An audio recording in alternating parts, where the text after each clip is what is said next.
My name is Elena. I am 51 years old, and I live in a quiet suburb of Portland, Oregon, where the rain falls like clockwork and everyone knows everyone else's business. For the past 3 years, my life has been a carefully constructed routine of morning tea, volunteer work at the animal shelter, and evenings spent organizing photo albums that no one will ever look at. I used to be vibrant, passionate, someone who could light up a room just by walking into it. Then my husband Marcus died of a sudden heart attack at 49, and I became a ghost in my own life. What I never expected was that my 28-year-old neighbor would be the one to remind me what it feels like to be truly alive again. Before we jump back in, tell us where you're tuning in from, and if this story touches you. Make sure you're subscribed because tomorrow, I've saved something extra special for you. The morning everything changed started like any other Wednesday in November. The sky was that familiar Pacific Northwest gray, heavy with clouds that promised rain but hadn't quite delivered yet. I was standing in my kitchen, staring at a cup of chamomile tea that had gone cold while I got lost in thought. This happened more often than I cared to admit. The house felt enormous around me, filled with Marcus's presence but empty of his laughter, his terrible jokes, his habit of leaving, coffee rings on every surface. I had been a teacher for 15 years before Marcus died. English literature at Jefferson High School. I loved those kids. Loved watching their faces light up when they finally understood why Shakespeare mattered or when they discovered that poetry could speak to their teenage hearts. But after the funeral, I couldn't go back. The energy it took to be positive and encouraging for other people's children felt impossible when I could barely get dressed some mornings. So I took early retirement and filled my days with safe, quiet activities that required nothing from my heart. The animal shelter was perfect for this. Dogs and cats didn't expect conversation or emotional availability. They just wanted someone to fill their food bowls and give them gentle pets. I could show up, do my tasks, and leave without anyone asking how I was really doing or suggesting that maybe it was time to start dating again. The volunteers there were kind, but respectfully distant, understanding that grief has its own timeline. My house sat on Maple Street, a tree-lined road, where every home had a small front yard, and neighbors still waved to each other from their porches. It was the kind of neighborhood where people borrowed sugar and kept an eye on each other's mail. When someone went out of town, Marcus and I had bought the house 7 years ago, drawn to its vintage charm and the way the afternoon light streamed through the kitchen windows. We had plans to renovate the basement, to plant a vegetable garden, to maybe start a family once. We felt more settled. All of those dreams died with him. To my right lived the Johnsons, a retired couple who spent their days working in their immaculate garden and their evenings watching game shows with the volume turned up too loud. To my left was a small rental house that had seen a parade of tenants over the years, graduate students mostly, or young professionals who stayed just long enough to save up for something better. I had learned not to get attached to any of them. But 6 months ago, everything changed when Jake moved in. Jake was 28, tall and lean, with dark hair that always looked like he had just run his fingers through it. He worked as a freelance graphic designer, which meant he was home at odd hours and often had paint-stained fingers from his weekend art projects. Unlike the previous tenants who kept to themselves, Jake seemed genuinely interested in being a good neighbor. He introduced himself the day he moved in, bringing over homemade cookies and asking if I needed help with anything. I politely declined. His offer kept our interactions brief. Pleasant, but distant. The last thing I needed was some young guy feeling sorry for the widow next door. I had gotten enough pity to last a lifetime from well-meaning friends and family members who thought they knew what was best for me. Jake seemed different, though.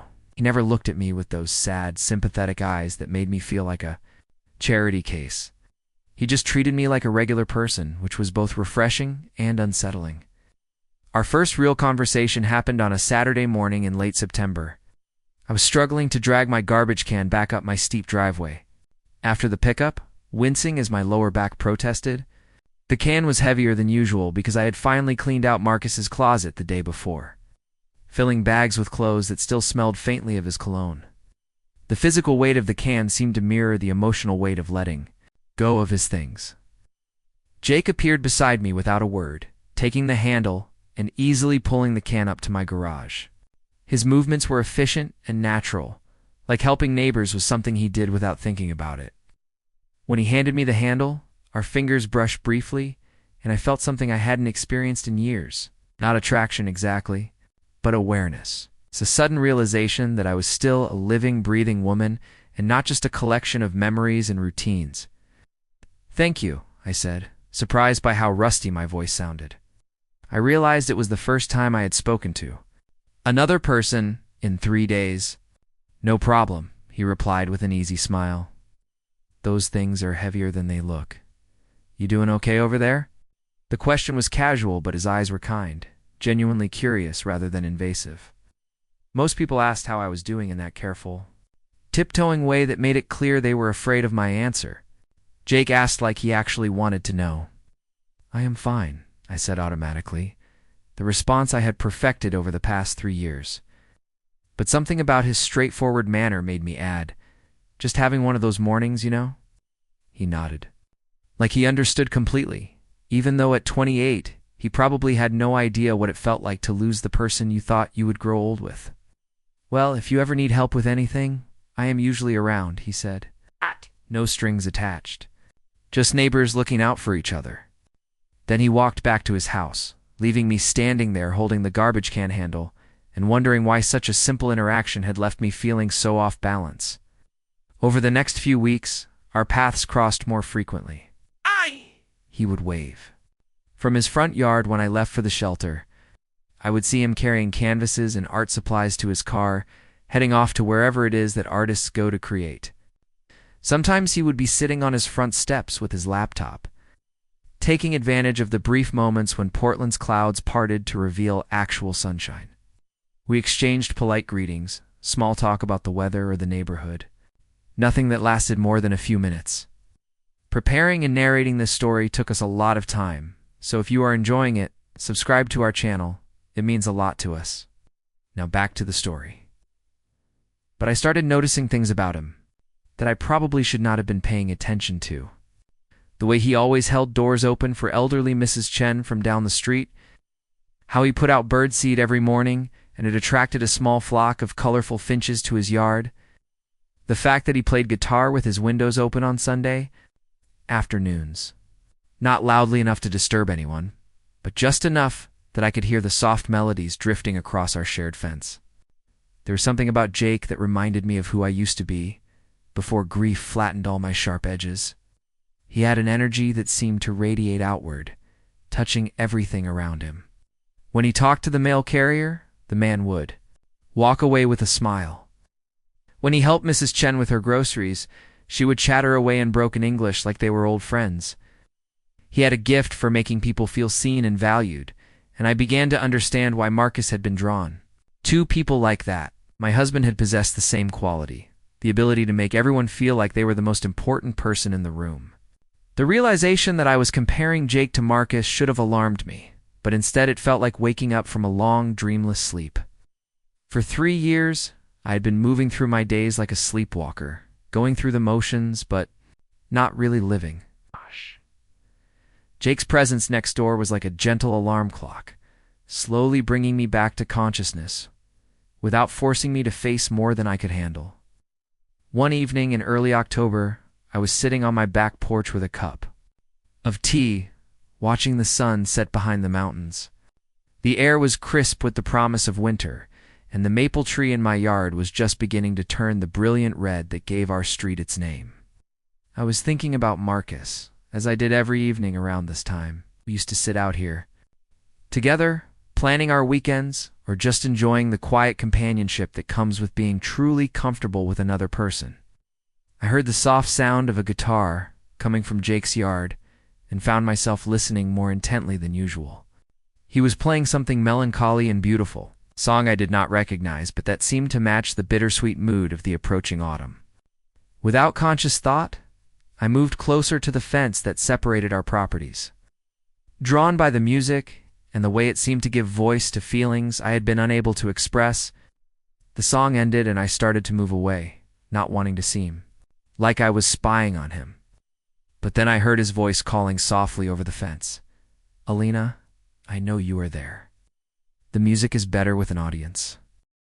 I felt my cheeks flush with embarrassment at being caught eavesdropping, but something in his tone made me stay put instead of fleeing to the safety of my house.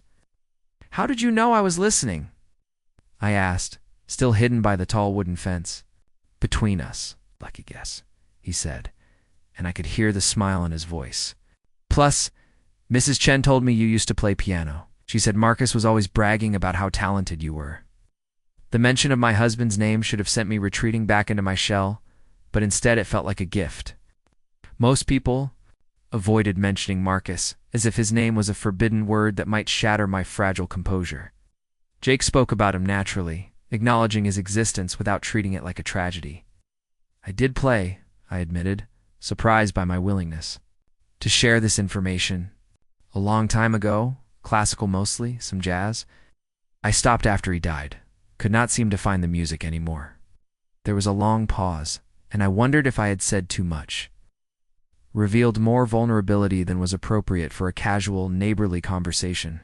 "Music has a way of hiding when we need it most," Jake said finally, "but it always comes back.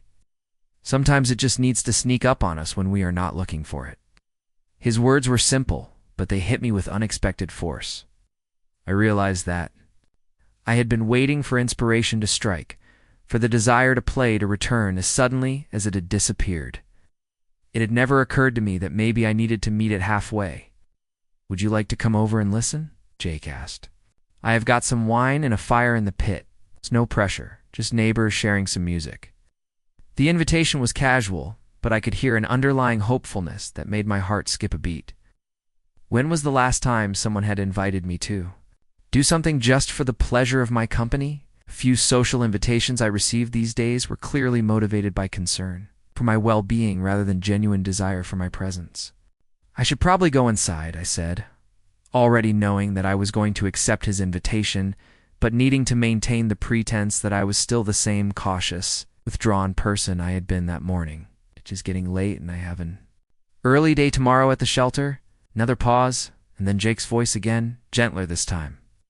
"The invitation is open-ended, Elena. Tonight, tomorrow, whenever you feel like some company, I will be here." Something about the way he said it, without pressure or expectation, made me realize that I had been holding my breath for months, maybe years. Slowly, carefully, I let myself exhale. Actually, I heard myself say, "Wine and music sound perfect right now. I've not had either in far too long."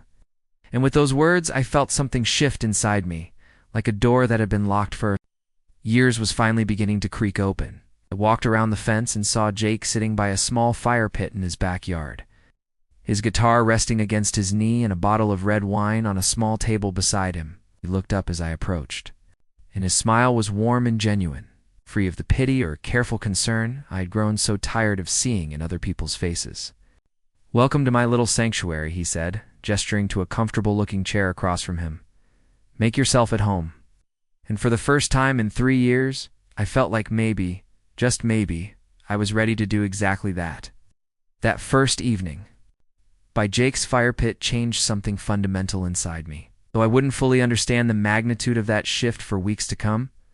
The wine was a rich Pinot Noir from a local vineyard, and as Jake poured it into 2 mismatched glasses, I found myself studying his hands. They were artist's hands, long-fingered and stained with traces of paint under his nails. Hands that created beautiful things instead of just going through the motions of daily survival like mine had been doing. We talked about music first. Safe territory that allowed me to dip my toes back into the waters of human connection without diving in completely. Jake told me about how he had taught himself guitar during college, practicing in his dorm room late at night when his roommates were sleeping. Spoke about music the way I used to talk about literature, as if it were a living thing with its own heartbeat and breath. Listening to him reminded me of the passion I had once felt for teaching, the excitement of sharing something beautiful with others and watching their faces light up with understanding. When he played again, I closed my eyes and let the music wash over me. It had been so long since I had allowed myself to truly listen to anything beyond the white noise of television or the mechanical sounds of daily routine. The guitar sang under his fingers, weaving melodies that seemed to speak directly to the parts of me that had been sleeping for 3 years. I felt tears sliding down my cheeks and was surprised to discover that they weren't tears of sadness, but something else entirely. Relief, maybe, or recognition.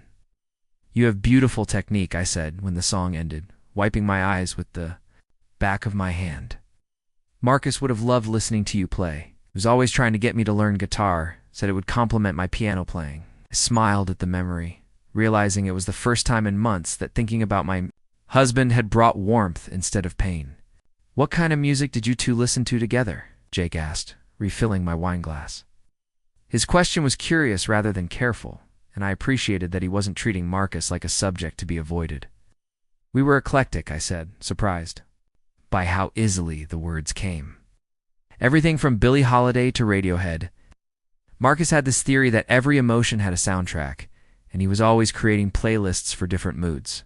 He made one called Songs for Sunday Morning Pancakes, and another called Music for Fixing Broken Things. I used to tease him about being too sentimental, but secretly, I loved how seriously he took the soundtrack of our life together. "That sounds like a man who understood that life is meant to be lived in full color, not just black and white," Jake said. "I bet he would want you to keep adding songs to those playlists." The observation was gentle but pointed, and I felt it land somewhere deep in my chest. Marcus had always been the one encouraging me to try new things, to say yes to adventures, to embrace the unexpected. After he died, I had unconsciously chosen to live in grayscale, as if experiencing joy or excitement would somehow dishonor his memory. He sat in comfortable silence for a while, watching the fire crackle and listening to the distant sounds of the neighborhood settling in for the night. When Jake asked if I wanted to see his art studio, I surprised myself by saying yes immediately. The old Elena would have made polite excuses and retreated to the safety of her own house. But something about the wine, the music, and his easy acceptance of my grief had lowered my defenses. His studio was set up in what should have been the dining room of his small rental house. Canvases leaned against every wall, some finished and others works in progress. The air smelled of turpentine and creativity, a scent that reminded me of the art supply store where Marcus and I used to buy supplies for his weekend woodworking projects. Jake's paintings were vibrant and alive, full of movement and color that seemed to pulse with energy.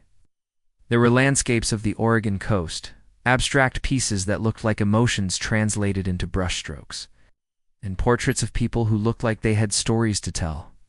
"These are incredible," I said, meaning it completely. "You have a gift for capturing something essential about your subjects." I paused in front of a painting of an elderly woman sitting on a park bench, her face lined with years of experience, but her eyes bright with mischief. "She looks like she is about to tell you the most wonderful secret." "That is Mrs. Patterson from the farmer's market," Jake said, coming to stand beside me. "She is 87 and still flirts outrageously with every man who buys her tomatoes. She told me once that the secret to staying young is to never stop being curious about people." I think she might be onto something. I studied the painting more closely, noticing how Jake had captured not just the woman's physical features, but something intangible about her spirit. It was the kind of portrayal that saw past the surface to the essential humanity beneath. "See people the way they want to be seen," I observed. "That is a rare gift." Jake turned to look at me, and for a moment our eyes met in a way that felt significant, like we were acknowledging something important without putting it into words. "Not everyone," he said quietly, "but I try to paint what I hope is there, the version of themselves that people keep hidden away. Sometimes I think we all have this brilliant, beautiful self that gets buried under disappointment and fear and just the daily grind of existence. Art is my way of digging for that buried treasure." His words hit me like a physical blow, not painful but shocking in their accuracy. I realized that I had been living as a diminished version of myself for so long that I had almost forgotten what the full Elena felt like. The woman who had inspired teenagers to love Shakespeare, who had danced in the kitchen while cooking dinner, who had believed that every day held the potential for small miracles. That woman felt like a character from someone else's story, but standing in Jake's studio, surrounded by his passionate creations, I felt her stirring to life again. We talked until nearly midnight, sharing stories about our families, our dreams, our fears about the future. Jake told me about growing up in a small town in Idaho, where being an artist was considered impractical at best, and Suspicious at worst, his parents had wanted him to study business or engineering, something that would guarantee financial security. It had taken him years to build up the courage to pursue his true calling, and even now he sometimes wrestled with doubt about whether he was talented enough to make it as a professional artist. I shared things I hadn't talked about with anyone since Marcus died. How I had always dreamed of writing a novel, but had convinced myself I wasn't creative enough. How I missed teaching, but was terrified of returning to a job that required so much emotional energy. How I sometimes felt guilty for still being alive when my husband wasn't, as if surviving him was somehow a betrayal of our love. Jake listened without trying to fix or minimize my feelings, nodding and understanding when I struggled to find the right words. When I finally walked back to my own house that night, I felt different. Not transformed exactly, but awakened. Like someone had gently shaken me from a long sleep and reminded me that the world was still full of interesting people and beautiful experiences. I lay in bed replaying the evening, thinking about Jake's paintings and his easy laughter, and the way he had made space for both my grief and my slowly emerging curiosity about what came next. The next few weeks established a new rhythm between us. Jake would text me on the mornings when he was working from his front porch, inviting me to join him for coffee if I felt like company. Sometimes I would decline, still needing the solitude that had become my default setting. But more often than not, I found myself accepting his invitations. Bringing my own mug and settling into the extra chair he had started keeping outside. For me, these morning conversations became the highlight of my days. Jake had a way of asking questions that made me think about things I had been avoiding. Not deep, probing questions that felt like therapy sessions, but gentle inquiries that helped me rediscover my own opinions and preferences. What kind of books did I love when I was younger? Had I ever traveled anywhere that made me want to pack up and move there permanently? If I could have dinner with any 3 people, living or dead, who would I choose? Through these conversations, I began to remember parts of myself that had nothing to do with being a widow. I remembered that I had once been fascinated by marine biology and had considered changing my major in college. I told him about the summer Marcus and I had spent in Ireland. We had fallen in love with the green hills and the friendly pub conversations, and had half-seriously discussed buying a cottage there someday. I admitted that I had always been secretly jealous of people who could paint. I had taken a watercolor class once, but had been too intimidated by the other students to continue. Jake listened to all of this with genuine interest, asking follow-up questions and sharing his own stories in return. He told me about the time he had hitchhiked across the country with nothing but a backpack and $50, sleeping under the stars and discovering that he was braver than he had ever imagined. He described the moment when he had realized that making art wasn't just something he enjoyed, but something he needed to do to feel fully alive, like breathing or eating. One morning in late October, Jake showed up at my door with a proposition that would have terrified the old Elena, but intrigued this newly awakening version of myself. There is a community art center downtown that offers classes for beginners, he said, holding up a colorful brochure. They have a watercolor workshop starting next week, just for sessions to learn the basics. I thought maybe we could go together if you were interested. I could use a refresher on traditional techniques, and you could finally find out if you are as terrible at painting as you think you are. I stared at the brochure, feeling my heart race with a mixture of excitement and terror. The idea of walking into a room full of strangers and attempting to create something felt monumentally vulnerable. What if I was embarrassingly bad? What if the other students were all naturally talented, while I struggled with basic brush control? What if I had a panic attack in the middle of class and had to leave? But underneath all those fears was something else. A tiny flame of curiosity that had been growing stronger with each conversation. Each evening by the fire pit, each moment when Jake reminded me that the world was still full of possibilities I hadn't considered. The woman I used to be would have signed up for that class without hesitation, eager for new experiences, and confident in her ability to learn new things. I will think about it, I said, taking the brochure from his hands. But even as I spoke, I knew I was going to say yes. Jake must have known it too, because his smile was full of anticipation rather than disappointment. No pressure, he said.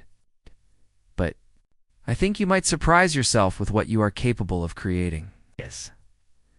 Confidence in me was both touching and terrifying. It had been so long since anyone had believed I was capable of more than just getting through each day. That afternoon, I called the art center and registered for the watercolor workshop, my hands shaking slightly as I gave them my credit card information. It was a small step, but it felt monumental. For the first time in 3 years, I was planning for something beyond basic survival. I was choosing to put myself in a situation that required hope, curiosity, and the belief that I had something valuable to contribute to the world. The night before our first class, I stood in front of my bedroom mirror and tried to remember how to dress like someone who was interested in creating beauty instead of just avoiding pain. I settled on a soft blue sweater that Marcus had always said brought out my eyes, and a pair of jeans that actually fit properly instead of the shapeless clothes I had been hiding in. Looking at my reflection, I saw glimmers of the woman I used to be. She was still there, just waiting for permission to emerge. Jake picked me up the next evening, and we drove downtown together in his paint-splattered Honda Civic. The art center was housed in a converted warehouse, all exposed brick and industrial lighting that somehow managed to feel warm and welcoming. The watercolor classroom was filled with easels and tables, covered in supplies that looked both intimidating and exciting. Our instructor was a woman named Sarah, who had wild curly hair and paint-stained fingernails, and the kind of infectious enthusiasm that made you want to try harder just to please her. As we set up our supplies, and Sarah explained the basic principles of watercolor painting, I felt something I hadn't experienced in years. Pure, uncomplicated excitement about learning something new. Not the nervous energy of someone trying to prove themselves, but the genuine joy of discovery. When Sarah demonstrated how water and pigment could create unexpected beauty when they mingled on paper, I found myself leaning forward in my chair, eager to try it myself. My first attempts were clumsy and unpredictable, nothing like the controlled perfection I had always demanded of myself in other areas of life. But there was something liberating about working with a medium that required me to let go of control, to allow for happy accidents and unexpected results. Jake worked quietly beside me, occasionally offering gentle suggestions or pointing out techniques that Sarah had demonstrated. His presence was reassuring without being intrusive, a steady reminder that I wasn't alone in this vulnerable act of creation.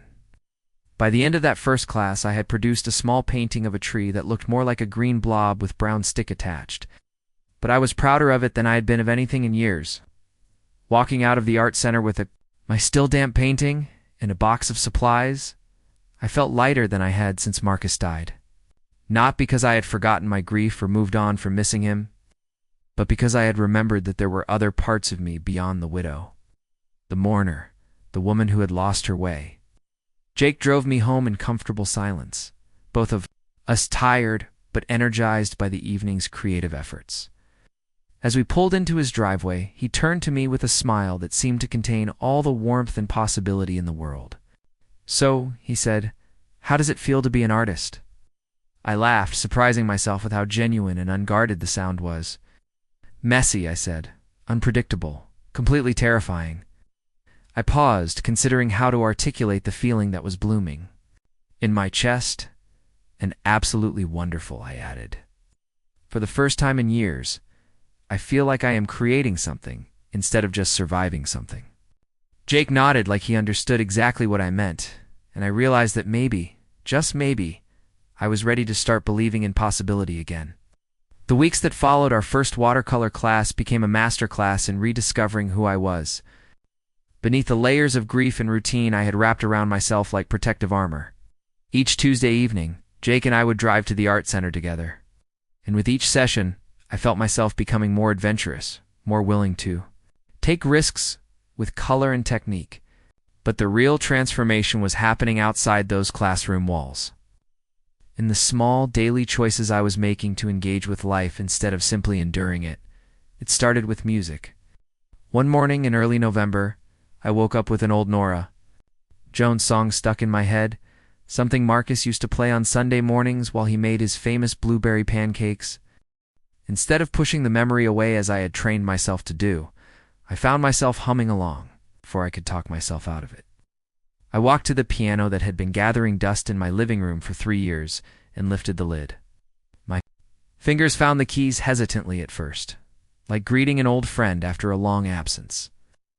The sound that emerged was rusty and uncertain, my muscle memory struggling to remember chords that had once flowed effortlessly. But there was something magical about feeling the vibration of the strings beneath my fingertips again, about creating sound and melody after so much silence. I played for 20 minutes that first morning, working through simple scales and half-remembered pieces until my fingers began to remember what they were meant to do. 8.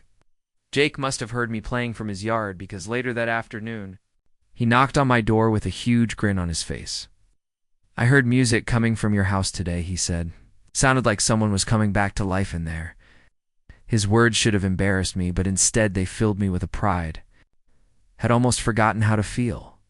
I had created something beautiful, something that had reached across the space between our houses and touched another person.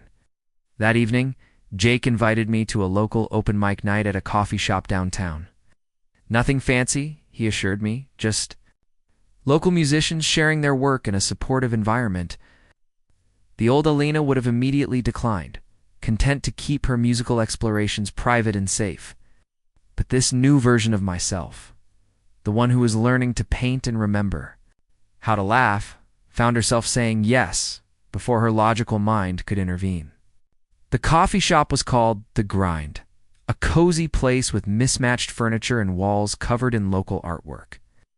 The open mic was hosted by a bearded man named Tom, who had the kind of warm, encouraging presence that made even the most nervous. Performers feel welcome? We sat at a small table near the back, sharing a piece of chocolate cake that was probably the best thing I had tasted in months. I'd forgotten how much more vivid food could be when you were actually paying attention to it, instead of just mechanically consuming calories. The performers that night ranged from seasoned musicians to teenagers nervously clutching guitars that looked too big for their hands. There was something beautiful about watching people share their creativity with a room full of strangers, about the vulnerability and courage it took to stand up and offer a piece of your soul for others to witness. When a woman about my age took the stage and performed a haunting ballad about starting over after loss, I felt tears sliding down my cheeks. But they weren't tears of sadness. They were tears of recognition, of finally hearing my own experience, reflected back to me in someone else's art. During the break, Jake leaned over and whispered, "You should sign up to play something."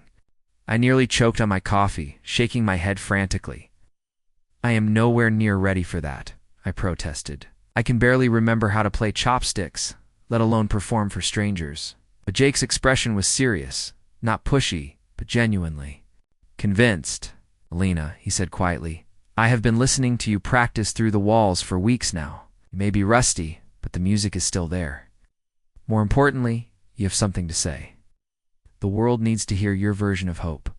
His faith in me was both terrifying and intoxicating. Part of me wanted to run from the coffee shop and never come back, to retreat to the safety of my predictable routines. But a larger part, the part that had been growing stronger with each watercolor class and each morning conversation over coffee, wanted to see what would happen if I trusted his belief in me. Before I could change my mind, I walked up to Tom and added my name to the list for the second half. The 20 minutes between signing up and actually performing were some of the longest of my life.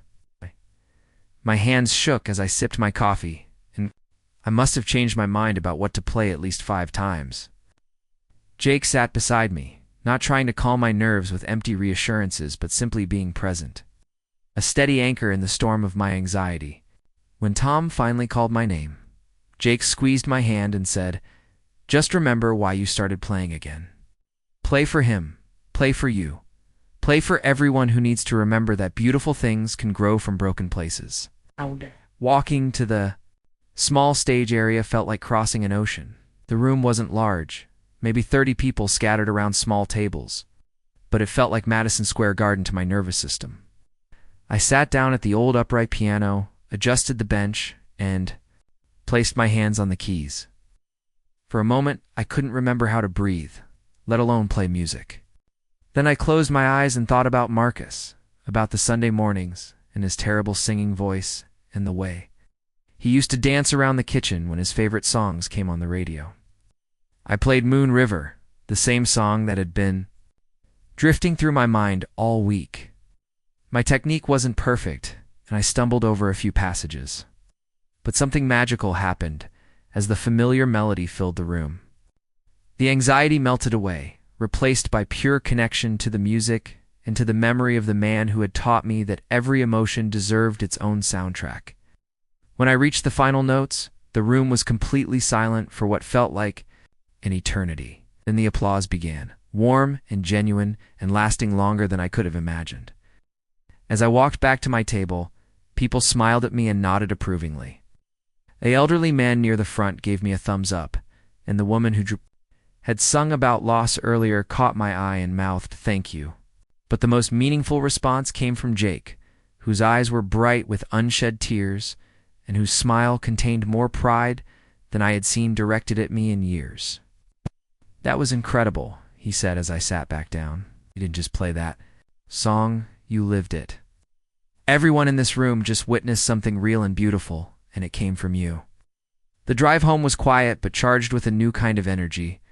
I felt like I had crossed some invisible threshold, moved from being someone who used to make music to someone who was actively creating it again. The performance had reminded me of something essential about myself, something that had been buried, but never destroyed. I was someone who had things to say, feelings to express, beauty to share with the world. The realization was both humbling and empowering. That night, I called my sister Rebecca for the first time in months. Rebecca lived in Seattle with her husband and 2 teenage daughters, and she had been gently trying to stay connected with me throughout my darkest period. Our conversations had become stilted and careful, with her asking worried questions about my health and happiness while I deflected with vague reassurances that I was fine. But tonight felt different. Tonight I had something real to share. "Becca," I said when she answered, "you are not going to believe what I did tonight. I just performed at an open mic." I could hear the shock in her silence before she found her voice. "Elena," she said, "that is amazing. Tell me everything." And for the first time in 3 years, I had an everything worth telling. I described the coffee shop, the other performers, the terrifying moment when I realized I was actually going to go through with it. I told her about Jake and the art classes and the way I had been slowly remembering how to engage with life instead of just surviving it. Rebecca cried when I finished my story, but they were happy tears. She had been so worried about me, she admitted, watching me disappear into myself and not knowing how to help. Hearing the excitement in my voice, the genuine joy as I described rediscovering music and art and human connection, was the best gift she could have asked for. We stayed on the phone for over an hour, and when we hung up, I realized how much I had missed having someone to share good news with. The next morning brought an unexpected visitor. I was sitting on my front porch with my coffee, watching Jake work in his garden, when a silver sedan pulled up to the curb. Out stepped a woman I didn't recognize, professionally dressed with short, gray hair and a purposeful stride. She walked directly to my porch with the confidence of someone on a mission. "Excuse me," she said, extending her hand. "Are you Elena Morrison?" "I am Patricia Wells from Jefferson High School. Your former principal, Janet, gave me your contact information." I nodded, suddenly nervous about why a school administrator would be tracking me down at home. Patricia smiled warmly and continued, "I heard through the grapevine that you performed at an open mic last night, and that got me thinking. We have been looking for someone to restart our music appreciation program, and your name keeps coming up in conversations about teachers who really made a difference." My heart started racing for entirely different reasons than it had the night before. Patricia explained that the school had received a grant to expand their arts programming, and they were specifically looking for someone who could teach students about the emotional and historical connections between music and literature. It would be part-time, just 3 days a week, and focused on helping kids understand how artists throughout history have used creativity to process and express complex emotions. I found myself asking questions before my logical mind could stop. Me? What age groups? How many students per class? What kind of? Been the catalyst for so much positive change in both our lives? We drove to the Oregon coast and spent a day painting watercolors of the dramatic rocks and endless ocean. We visited local museums and attended concerts, always with an eye toward artistic inspiration and personal growth. We took a weekend trip to Seattle so Jake could visit the campus and meet with faculty, and I fell in love with the city's vibrant art scene and diverse neighborhoods. Each adventure felt like a celebration of the people we had become, individually and together. During one of these weekend expeditions, we were hiking through the Columbia River Gorge when Jake stopped suddenly on the trail and turned to face me. "Elena," he said, "I need you to know something. Meeting you, watching you transform yourself, being part of your journey back to life, it has been the most inspiring experience of my artistic career. You have taught me that real art isn't just about technique or vision, it's about courage. The courage to be vulnerable, to try new things, to believe in your own capacity for growth and change." His words hit me with unexpected force, and I realized that our friendship had been transformative for both of us. I had been so focused on how Jake had helped me rediscover my passion for life that I hadn't fully considered how our relationship had affected him. Seeing my journey through his eyes, understanding that my willingness to take risks and embrace change had inspired his own artistic development, gave me a new perspective on the value of my experience. "You have given me something too," I replied, surprised by the strength in my own voice. "You showed me that it is possible to be seen and valued for who I am becoming, not just mourned for who I used to be. You never treated me like a broken thing that needed fixing. You saw potential in me that I had forgotten existed. That is a rare gift, and it changed everything." As Jake's departure date approached, I found myself facing a familiar fear. Not the paralyzing terror that had characterized my early days of grief, but a more manageable anxiety about navigating change and uncertainty. The difference was that now I had tools and confidence I hadn't possessed before. I knew I could handle loss without losing myself completely. I had proven to myself that I was capable of growth, resilience, and joy, even in the face of life's inevitable transitions. My teaching had evolved into something truly special by the end of the school year.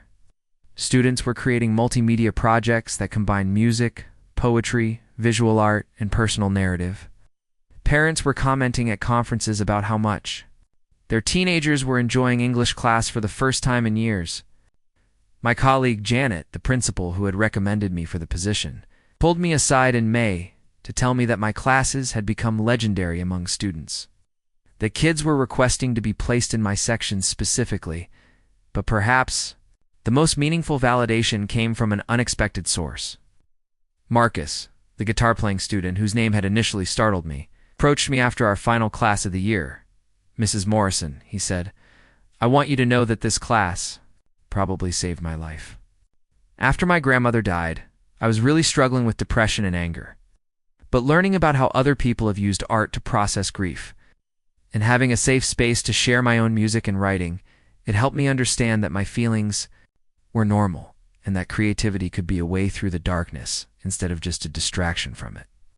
Standing in my empty classroom, after the last student had left for summer break, I reflected on how dramatically my life had changed in just 1 year.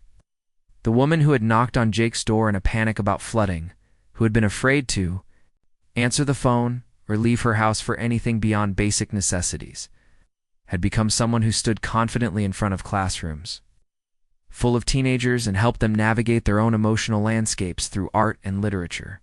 Jake's going-away party was held in my backyard on a warm June evening. Neighbors and friends from the art center and several of my new teaching colleagues in attendance. As I watched him laugh and talk with all the people whose lives he had touched during his time on Maple Street, I felt a deep sense of gratitude rather than sadness. Yes, I would miss him terribly. Yes, his friendship had been crucial to my transformation. But I no longer feared that his absence would send me spiraling back into isolation and despair. During his farewell speech, Jake looked directly at me and said, "Elena Morrison taught me that the most beautiful art comes from people who have been broken and chosen to rebuild themselves into something even more magnificent than they were before. She showed me that courage isn't about not being afraid, it is about being terrified and showing up anyway. I am a better artist and a better person because I got to witness her journey back to life." As the party wound down and the last guests departed, Jake and I sat on my back porch sharing a bottle of wine and watching the stars emerge in the clear summer sky. Tomorrow, he would load up his car and drive north to begin the next chapter of his artistic journey. Tonight, we were simply two friends who had been through something transformative together. grateful for the unexpected ways that life can surprise us when we remain open to possibility. "You know what the best part is?" I said as we finished the last of the wine. "I am not scared anymore. Not about you leaving, not about the future, not about whether I can handle whatever comes next. For the first time since Marcus died, I trust myself completely. I know that I am strong enough for whatever life brings, creative enough to find beauty in unexpected places, and brave enough to keep choosing hope over fear." Jake smiled and raised his empty glass in one final toast. "To Elena Morrison," he said, "the woman who proved that it is never too late for a second act, and that the most beautiful stories often begin with the words, 'and then everything changed.'" As I touched my glass to his, I realized that my story wasn't ending with his departure. It was just beginning a new chapter, one that I was finally ready to write with confidence, creativity, and an open heart. I hadn't just survived the loss of my husband. I had discovered that I was capable of building a life so full of purpose and joy that even grief couldn't diminish its brilliance. And that knowledge would carry me forward into whatever adventures awaited me next. The summer after Jake left for Seattle marked the beginning of what I would later think of as my season of bold choices. Without his steady presence next door, I could have easily slipped back into old patterns of isolation and routine. I found myself making decisions that would have terrified the old Elena, but felt natural and necessary to this new version of myself. It was as if Jake's departure had been the final test of my transformation.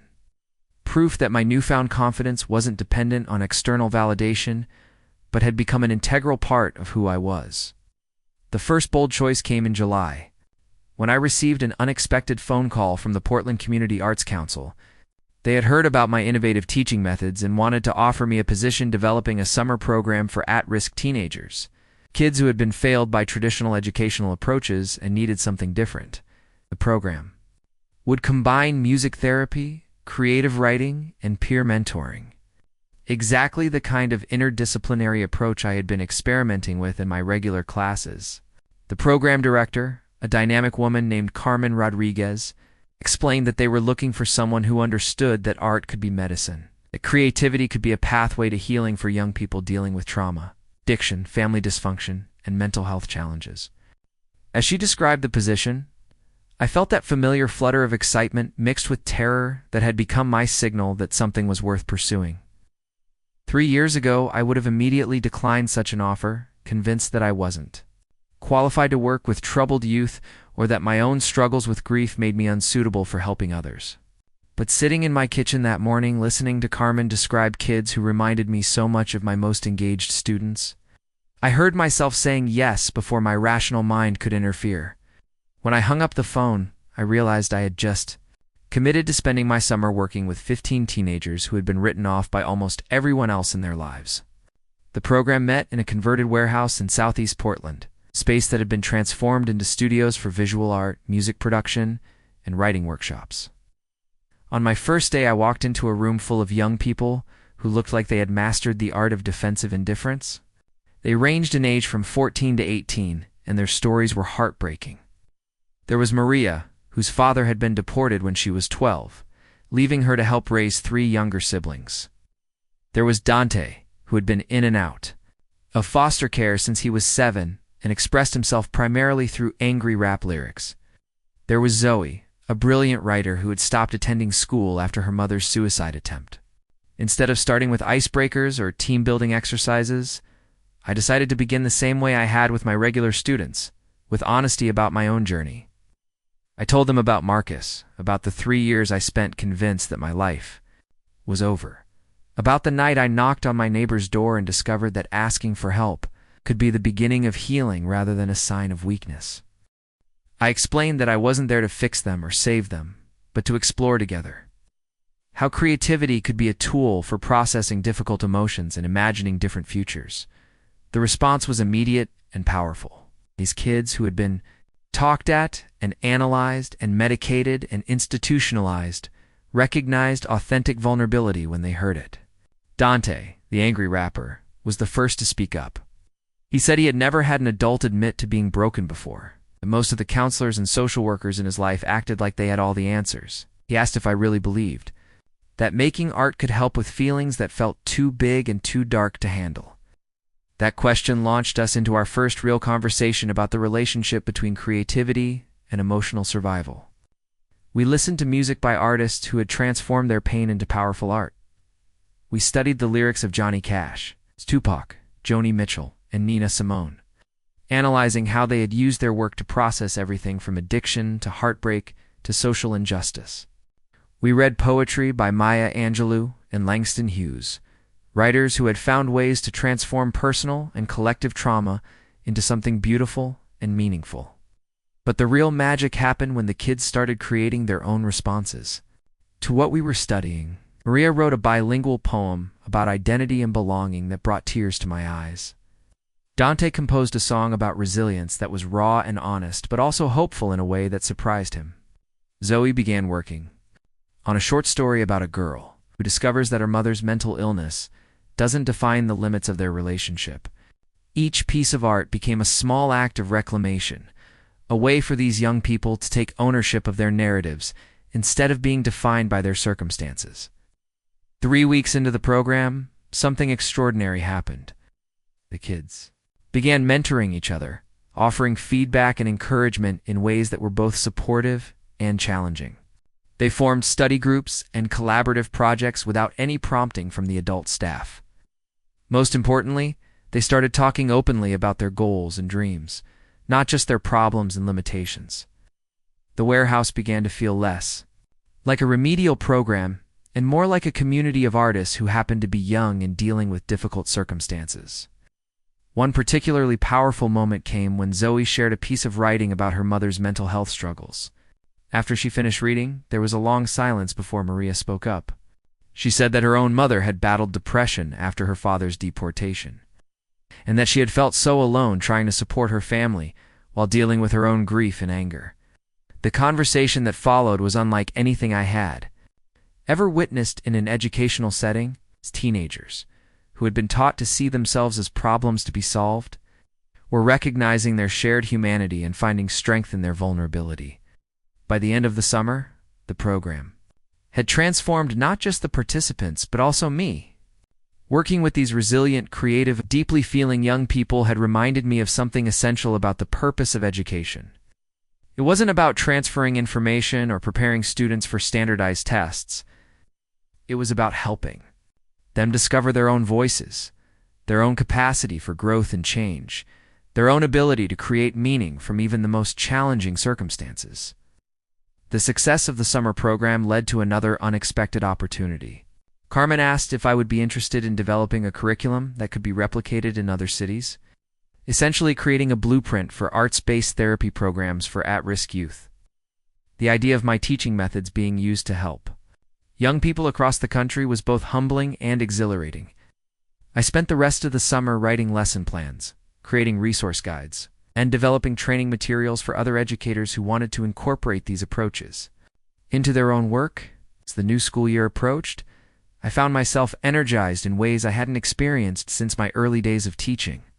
My regular classes at Jefferson High had evolved into something special, but now I also had the summer program and the curriculum development project. I was busier than I had been in years, but it was the kind of purposeful busyness that fed my soul rather than depleting it. September brought another surprise in the form of a letter from Jake, now settled into his graduate program in Seattle. He wrote about his coursework, his new city, the artists he was meeting and learning from.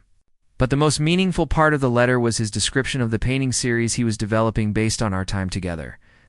He was calling it Resurrection Stories, and it featured portraits of people who had experienced significant loss or trauma and found ways to rebuild their lives around creativity and connection. The centerpiece of the series was still the painting he had done of me at the piano, but he had expanded it into a larger exploration of what he called the courage to bloom again. He wrote that gallery owners in Seattle were interested in exhibiting the work and that he wanted my permission to include my story as part of the exhibition materials. The idea of my journey being displayed in an art gallery felt surreal, but also deeply meaningful. If my experience could inspire other people who were struggling with loss or major life transitions, then sharing it felt like a responsibility rather than an invasion of privacy. October brought news that would challenge me in entirely new ways. My sister Rebecca called to tell me that my mother, who lived in a retirement community in Phoenix, had been diagnosed with early-stage Alzheimer's disease. The news hit me like a physical blow, bringing back all the helplessness and fear I had felt when Marcus was dying. But this time, instead of retreating into isolation, I found myself immediately making plans to travel to Arizona to assess the situation and determine how best to support my mother through this new challenge. The woman who flew to Phoenix that weekend was someone I barely recognized as the same person who had spent 3 years hiding from life. I met with doctors, researched care options, and had difficult but necessary conversations with my mother about her preferences for treatment and future living arrangements. Most importantly, I was able to be fully present for her fear and confusion without being overwhelmed by my own emotions. The skills I had developed through my own healing process. The ability to sit with difficult feelings and find hope in small moments served me well as I helped my mother navigate this frightening diagnosis. Something that crystallized everything I had learned about resilience and renewal. She told me that she had been worried about me for years after Marcus died. Not just because she grieved for my loss, but because she feared I had forgotten how to be happy. But seeing me now, watching how I handled this crisis with competence and compassion, she knew that I had not just survived my grief, but had become stronger because of it. She said she felt proud to be my mother and confident that whatever challenges lay ahead, I would meet them with grace and courage. Flying home from Phoenix, I reflected on how dramatically my relationship with difficulty had changed. Challenges that once would have sent me spiraling into despair now felt manageable, even though they were no less real or painful. I had developed what I could only describe as emotional resilience, the ability to feel deeply without being destroyed by difficult emotions. This wasn't about becoming numb or detached, but about trusting my own capacity to handle whatever life presented. November brought the opening of Jake's gallery exhibition in Seattle, and I decided to make the trip north to attend the opening reception.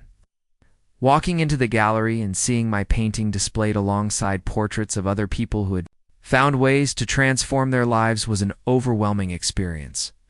The artist's statement Jake had written described meeting me during my darkest period and watching me slowly rediscover my passion for music, teaching, and human connection.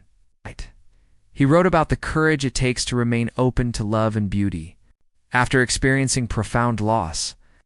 But what moved me most was watching other gallery visitors respond to the paintings.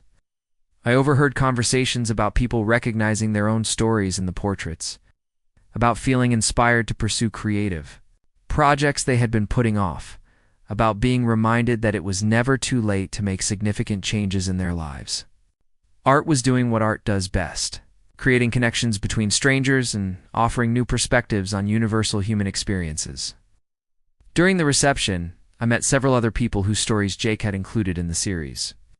There was Robert, a military veteran who had started painting as therapy for PTSD and now taught art classes for other veterans.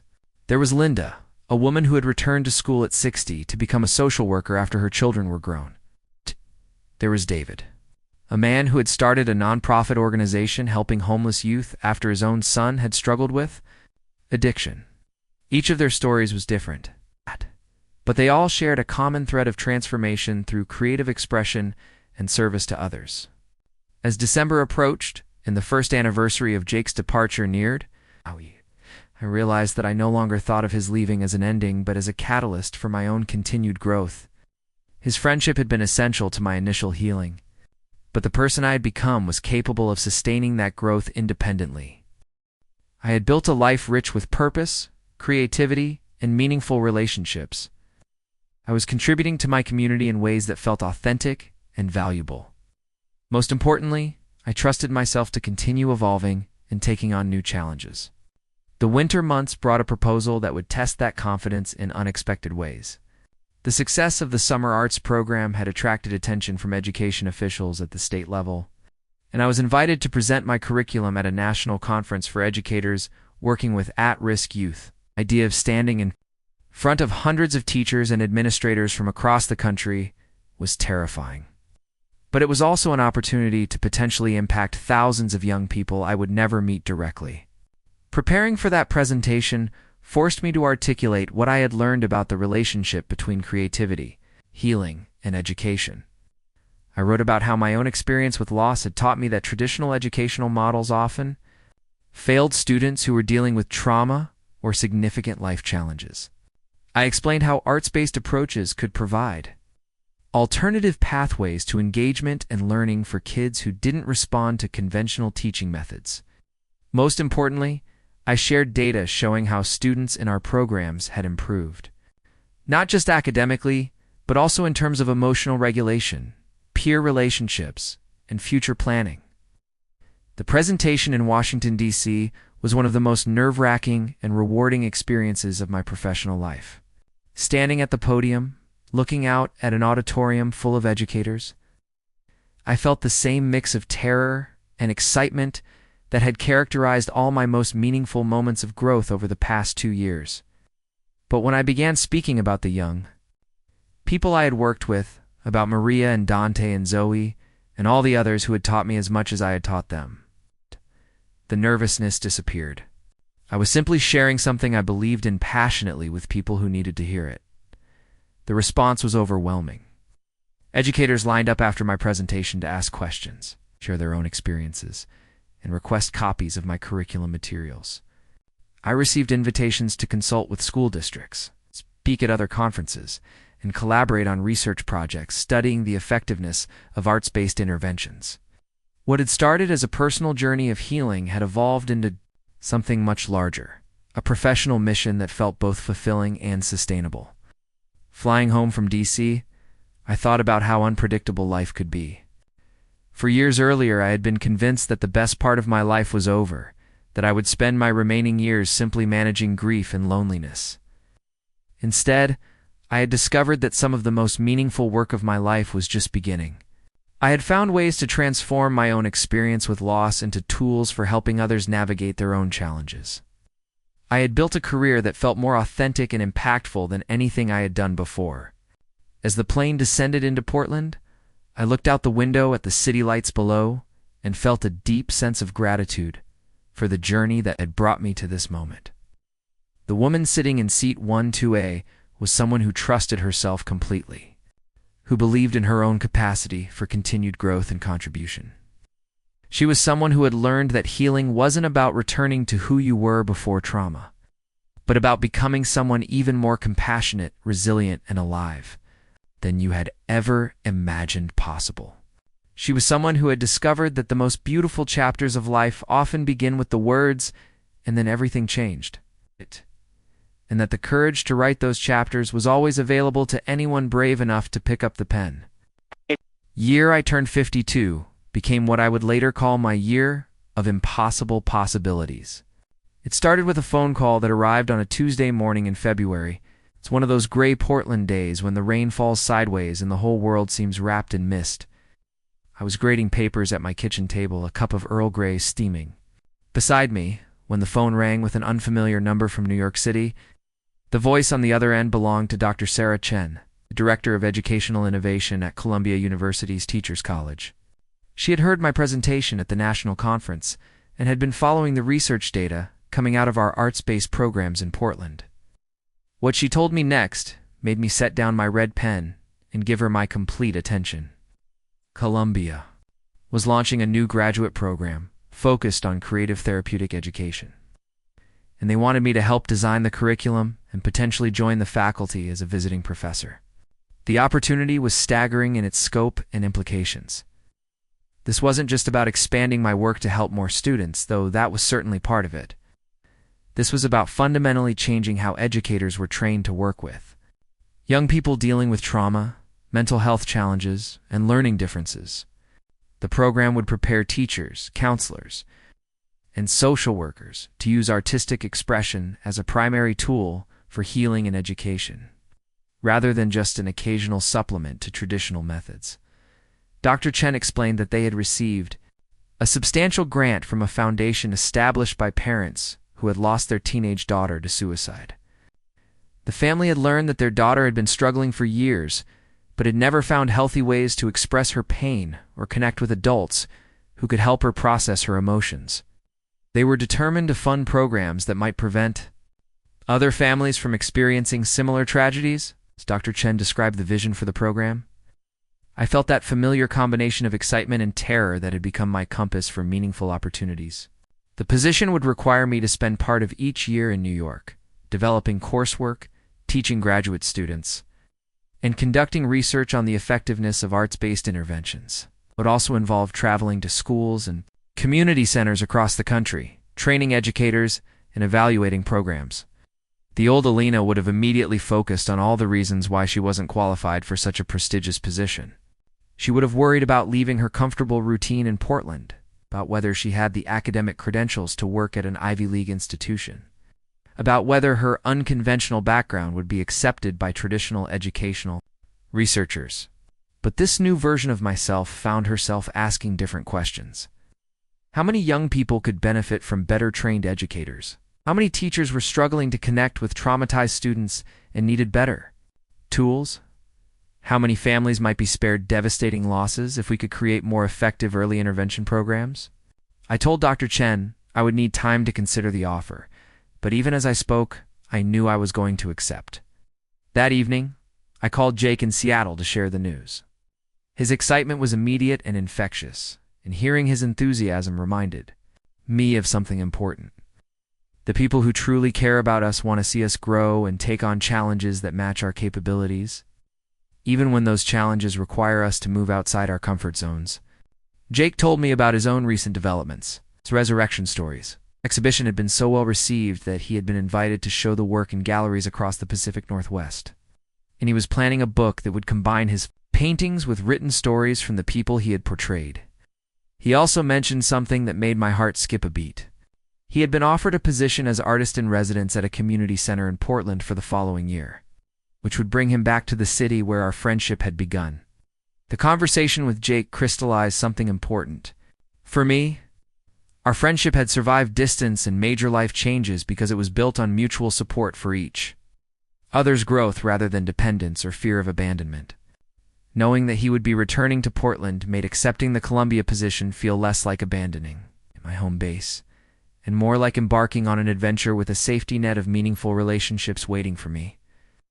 I called Dr. Chen the next morning and accepted the position, beginning what would become the most professionally challenging and personally rewarding chapter of my career.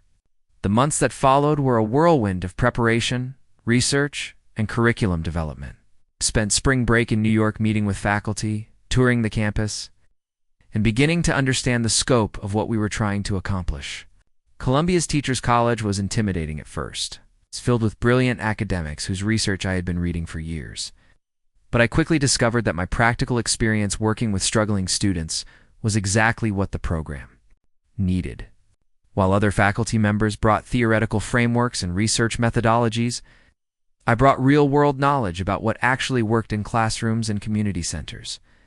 The first cohort of graduate students who enrolled in our creative therapeutic education program were some of the most passionate and dedicated people I had ever worked with. They came from diverse backgrounds, including traditional teachers who wanted to expand their skills, social workers looking for new approaches, to trauma therapy, and artists who wanted to use their creativity to serve communities in need. Many of them had personal experiences with mental health challenges, learning differences, or family trauma that motivated their interest in the field. Teaching these graduate students was entirely different from working with teenagers, but it was equally rewarding in its own way.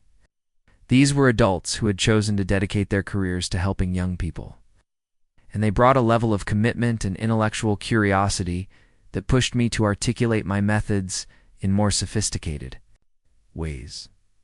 They asked challenging questions about research methodologies, ethical considerations, and scalability that forced me to think more deeply about the theoretical foundations underlying my practical approaches. One of my favorite classes was called Creativity as Medicine, where we explored how different artistic modalities could be used to address specific types of trauma and emotional challenges. We studied music therapy techniques for working with nonverbal children, visual arts approaches for processing grief and loss, creative writing exercises for building emotional vocabulary, and movement-based interventions for students dealing with anxiety and depression. But the real learning happened when students began implementing these techniques in their practicum placements. I received regular reports from graduate students working in schools, hospitals, juvenile detention centers, and community mental health programs. They wrote about breakthrough moments when previously disengaged students suddenly found their voices through poetry. When children who had experienced abuse began processing their experiences through painting, when teenagers struggling with addiction discovered that music could provide the emotional release they had been seeking through substances. One particularly memorable student was Maria Santos, a bilingual teacher who had grown up in a family affected by immigration trauma. She developed a program using storytelling and visual arts to help ESL students process the complex emotions associated with leaving their home countries and adapting to life in America. Her work was so effective that it was adopted by school districts across the Southwest, and she went on to establish a nonprofit organization providing culturally responsive trauma therapy for immigrant families. Another student, James Patterson, was a former military medic who had struggled with PTSD after returning from overseas deployment. He created a program using music production and songwriting to help veterans process their experiences and connect with civilian communities. His work caught the attention of the Department of Veterans Affairs. He was eventually hired to develop similar programs at VA hospitals across the country. Watching these graduate students take the principles we discussed in class and adapt them to serve their own communities was profoundly moving. It reminded me that education at its best is not about creating replicas of the teacher, but about empowering students to become innovators who can solve problems their instructors never imagined. My research during this period focused on measuring the long-term outcomes of arts-based interventions with at-risk youth. Working with a team of graduate students and faculty members, we conducted longitudinal studies tracking students who had participated in creative therapeutic programs over periods of several years. The results were even more encouraging than we had hoped. Students who received arts-based interventions showed significant improvements not just in academic performance but also in emotional regulation, social relationships, and life satisfaction. Most importantly, they were far less likely to experience mental health crises, engage in self-destructive behaviors, or drop out of school. These research findings led to invitations to present our work at international conferences and collaborate with educators in other countries who were implementing similar approaches. I found myself traveling to places I had never imagined visiting, sharing our methods with teachers in refugee camps, urban schools in developing nations, and indigenous communities working to preserve cultural traditions while adapting to modern challenges. One particularly powerful experience was a month I spent in South Africa, working with educators who were using arts-based methods to help young people process the intergenerational trauma associated with apartheid and its aftermath. The resilience and creativity of the students I met there reminded me that the capacity for healing and growth exists in every human being, regardless of their circumstances. These young people, many of whom had experienced poverty, violence, and family disruption, were creating poetry, music, and visual art that was both heartbreaking and hopeful. The international work also deepened my understanding of how cultural context shapes the ways people express and process emotions. What worked beautifully in American classrooms sometimes needed significant adaptation to be effective in other cultural settings. This led to important conversations about the difference between universal human needs and culturally specific healing practices, and how arts-based interventions could honor both. By my third year in the program, I was invited to give the keynote address at the International Conference on Arts and Education, held that year in Vienna. Standing on that stage, looking out at an audience of educators from over 40 countries, I thought about the journey that had brought me to this moment. 5 years earlier, I had been a grieving widow who could barely function in her daily life. Now I was sharing research that might influence how traumatized children were educated around the world. But perhaps the most meaningful recognition came in a form I never could have anticipated. The Family Foundation that had originally funded our program at Columbia established an annual award for educators who had demonstrated exceptional innovation in using creative approaches to support struggling students. The first recipient was Maria Santos, my former graduate student who had developed the immigrant family program. It's the second year. To my complete surprise, they awarded it to me. The award ceremony was held at a gala dinner in Manhattan, attended by education leaders, philanthropists, and policymakers from across the country.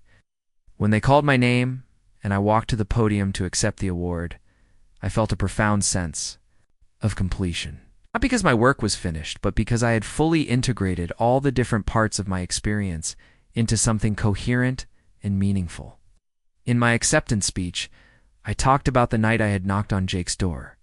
In a panic about my flooded kitchen, how that moment of vulnerability had led to a friendship that changed everything. I spoke about the students who had taught me that healing happens in community. That creativity is not a luxury, but a necessity for emotional survival. And that the most important thing we can offer young people is the belief that their stories matter and their voices deserve to be heard. I also spoke about something I had never articulated publicly before. I talked about how my experience with profound loss had actually prepared me for this work in ways that traditional training never could have. Grief had taught me to sit with difficult emotions without trying to fix them immediately. It had shown me that healing is not about returning to some previous state, but about integrating painful experiences into a new and more compassionate understanding of what it means to be human. After the ceremony, I was approached by dozens of people who wanted to share their own stories of transformation, loss, and renewal. Teachers told me about students who had been changed by arts-based interventions. Parents described how creative therapy had helped their children process trauma and build resilience. Young people shared their own experiences of finding healing through artistic expression. One conversation particularly moved me. A woman about my age approached me with tears in her eyes and said that my speech had given her permission to consider a major career change. She had been a successful corporate lawyer for 20 years. But after her teenage son had struggled with depression and found healing through music therapy, she had become passionate about mental health advocacy. She had been afraid that her age and lack of formal training in education would disqualify her from making a meaningful career transition. But hearing my story had convinced her that life experience could be just as valuable as traditional credentials. Standing in that ballroom surrounded by people who were dedicated to helping others heal and grow, I felt a deep sense of gratitude for the unexpected path that had led me to this moment. The woman who had been afraid to answer her door 5 years earlier had become someone who could inspire others to pursue their own transformations. The teacher who had thought her career was over after personal tragedy had found ways to influence educational practices around the world. But perhaps most importantly, I had learned that the most powerful healing often comes not from moving past our painful experiences, but from finding ways to use them in service of others. My grief over losing Marcus had not disappeared, but it had been transformed into a source of empathy and wisdom that made me more effective at helping young people navigate their own challenges. My experience with depression and isolation had given me credibility with students who were struggling with similar issues. As I flew back to Portland the next morning, I reflected on how the concept of recovery had evolved in my understanding. I had initially thought that healing meant returning to the person I had been before Marcus died. Instead, I had discovered that true healing meant becoming someone new, someone who could hold both joy and sorrow, hope and grief, love and loss in the same heart without being destroyed by the contradictions. The plane touched down in Portland on a crisp October morning, and I looked out the window at the city that had been the backdrop for my transformation. Tomorrow, I would return to my teaching, my research, my work with graduate students who were learning to use creativity as a tool for healing.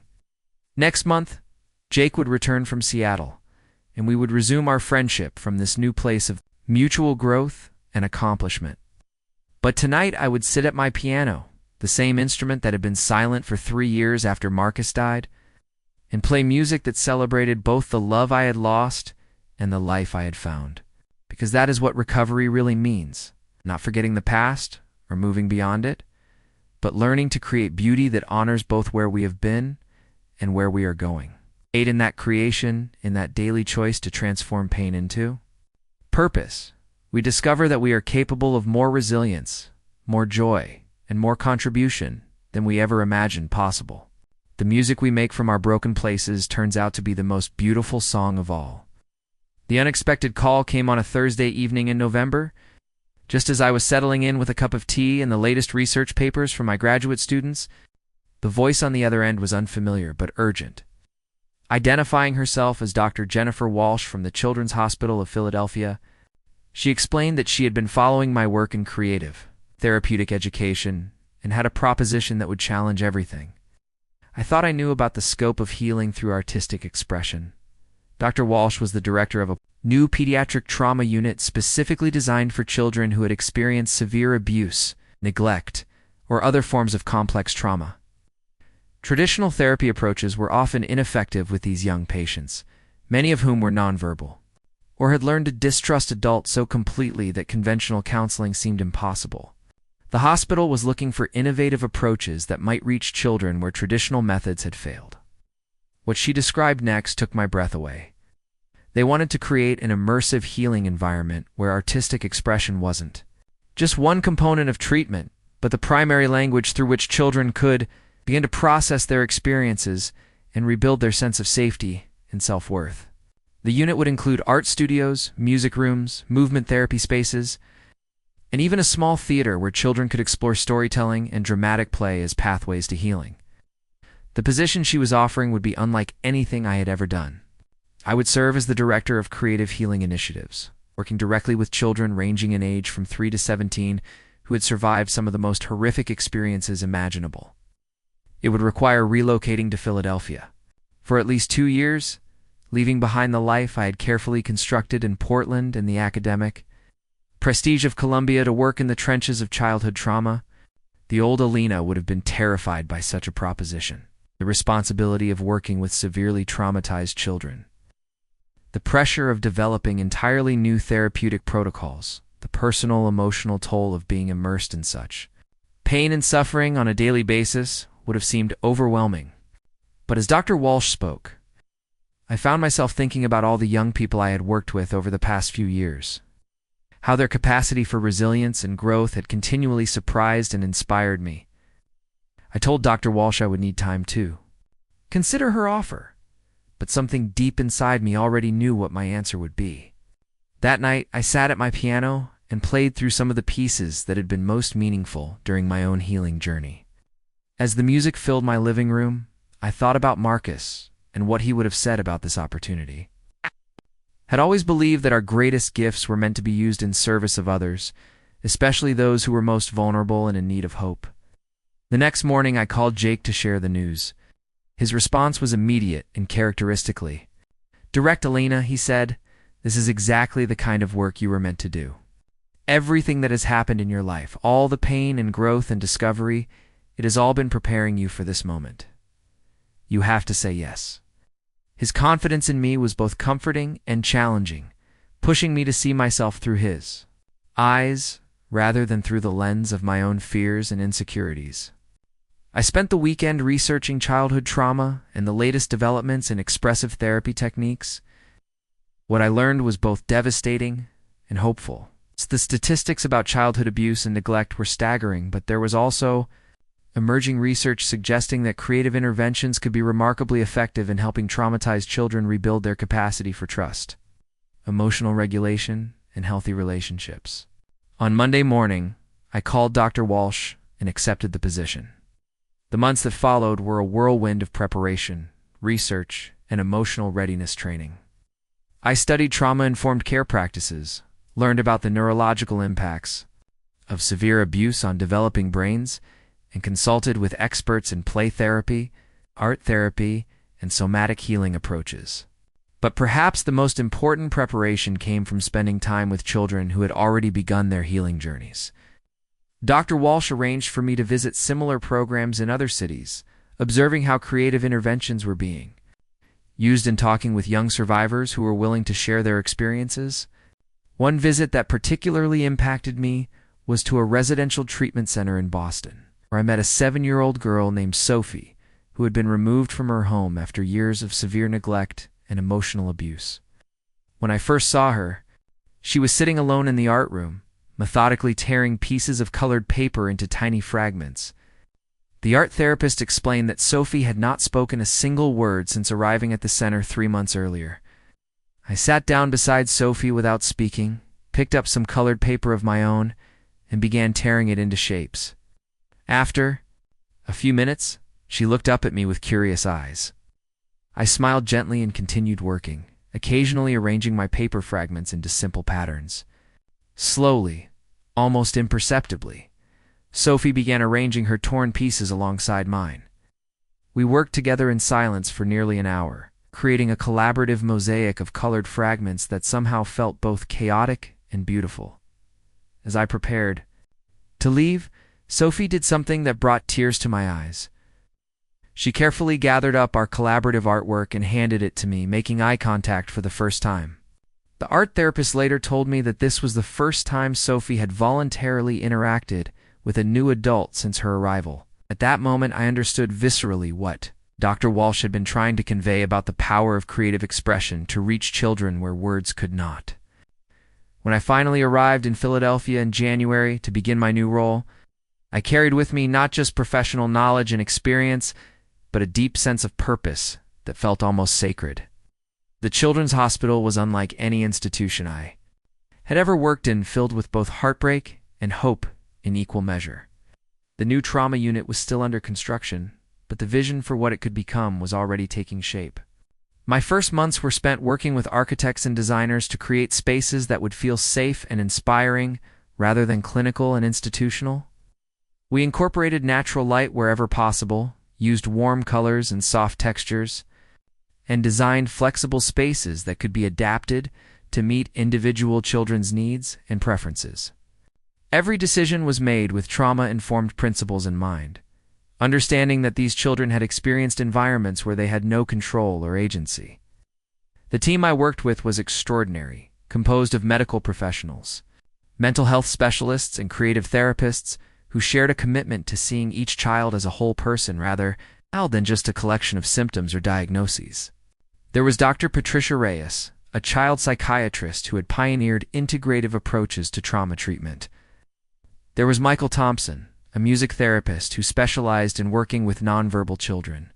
There was Sarah Kim, a movement specialist who helped children reconnect with their bodies after experiencing physical trauma.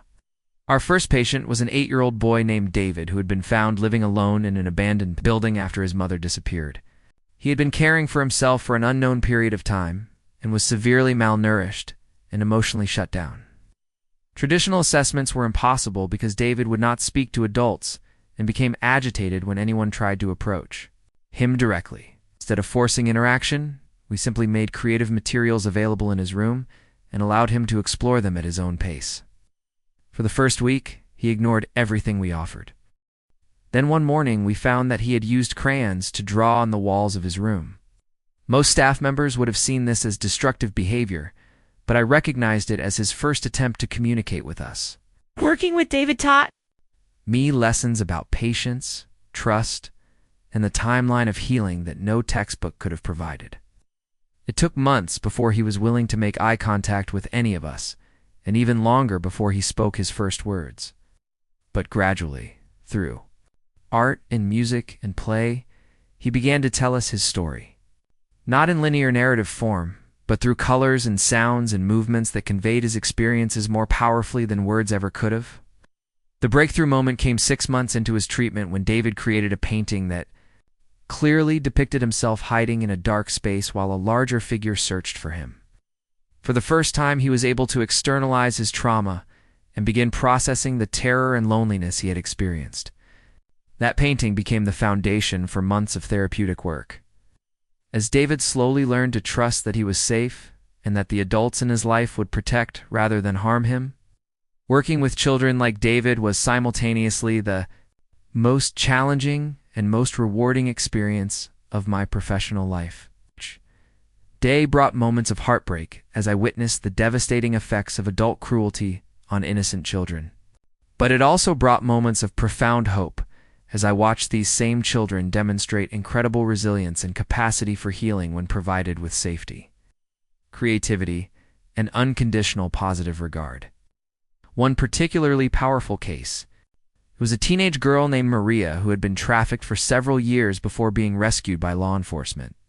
She arrived at our unit completely shut down, unable to trust anyone, and convinced that she was irredeemably damaged.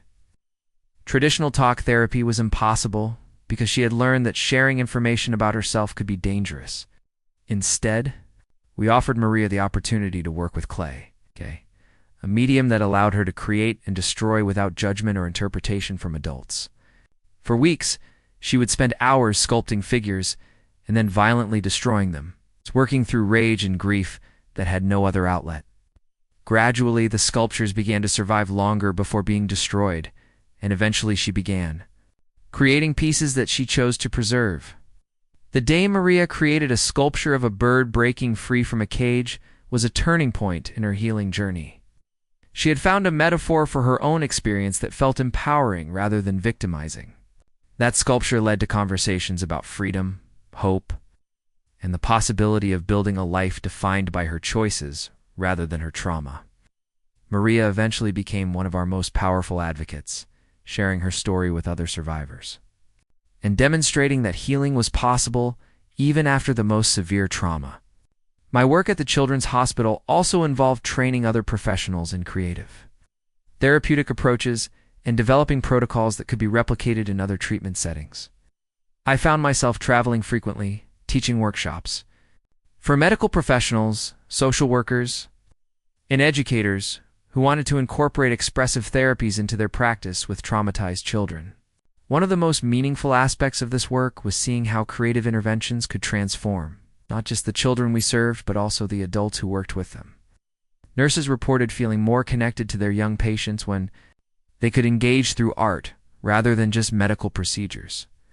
Social workers discovered that children were more willing to share important information when they could do so through play and creative expression rather than formal interviews. The research data we collected was groundbreaking in its implications for how severely traumatized children should be treated. Children who participated in our creative healing program showed significantly faster recovery rates than those who received traditional treatment alone. More importantly, they demonstrated better long-term outcomes in terms of emotional regulation, social relationships, and overall life satisfaction. These findings led to invitations to present our work at international conferences on childhood trauma and to collaborate with treatment centers around the world. I found myself working with organizations serving child soldiers in Uganda, survivors of natural disasters in Haiti, and refugee children in camps across Europe and the Middle East. Each context presented unique challenges, but the fundamental principle remained the same. When children are given safe spaces to express their experiences creatively, they can begin to heal from even the most severe trauma. One particularly moving experience was a month I spent in a refugee camp in Jordan, working with Syrian children who had fled war in their homeland. Many of these children had witnessed violence, lost family members, and experienced displacement trauma the traditional therapy approaches could not address. Language barriers made conventional counseling impossible, but creative expression transcended cultural and linguistic differences. I watched children who had not smiled in months begin to laugh as they created music together. I saw young people who had been rendered mute by trauma find their voices through poetry and storytelling.